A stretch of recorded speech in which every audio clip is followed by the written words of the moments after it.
l'édito éco sur Europe 1. Bonjour Nicolas Bouzou.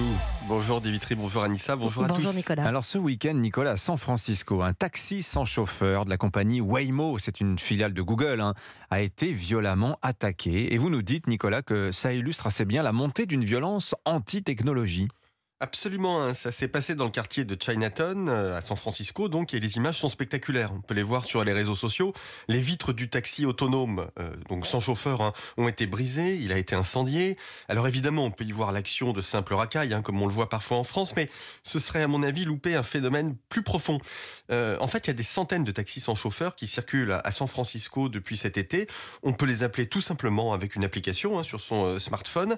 Et depuis plusieurs semaines, des activistes écologistes placent des cônes devant la nuit pour empêcher leur circulation. Alors c'est plutôt amusant, mais c'est une façon de les empêcher de rouler. Oui, le cône étant un obstacle, la voiture s'arrête. Exactement. Mais bon, il y a toujours eu des oppositions violentes dans l'histoire, Nicolas, aux nouvelles technologies. On se rappelle les Luddites qui cassaient les machines. Voilà, absolument. Ça, c'était au Royaume-Uni au 19e siècle. Et puis les canuts à Lyon, dans les années 1830-1840. C'était dans le quartier de la Croix-Rousse.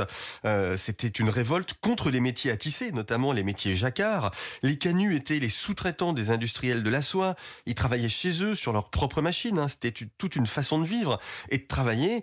Eh bien, l'arrivée des métiers jacquards, qui étaient mécaniques et même programmables et très efficaces, vont faire chuter les prix, ce qui accentue la concurrence, pèse sur les revenus des pauvres canuts, qui du coup se révoltent et occupent le centre de Lyon. On est sous Louis-Philippe, il y aura quand même une centaine de morts. Mais est-ce que c'est un phénomène comparable à ce qui se passe avec l'arrivée dans les rues de San Francisco de taxis sans chauffeur? Vous faites le parallèle avec les canuts?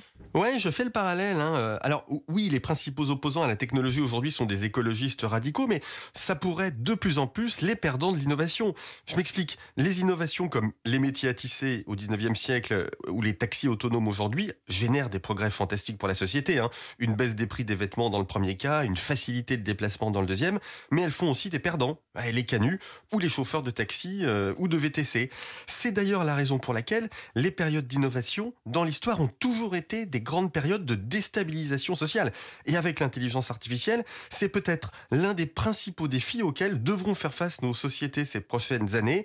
La révolte contre les taxis autonomes de San Francisco, de ce point de vue, est peut-être un avertissement. Signature Europe 1, Nicolas Bouzou. Merci beaucoup Nicolas, à Merci. demain.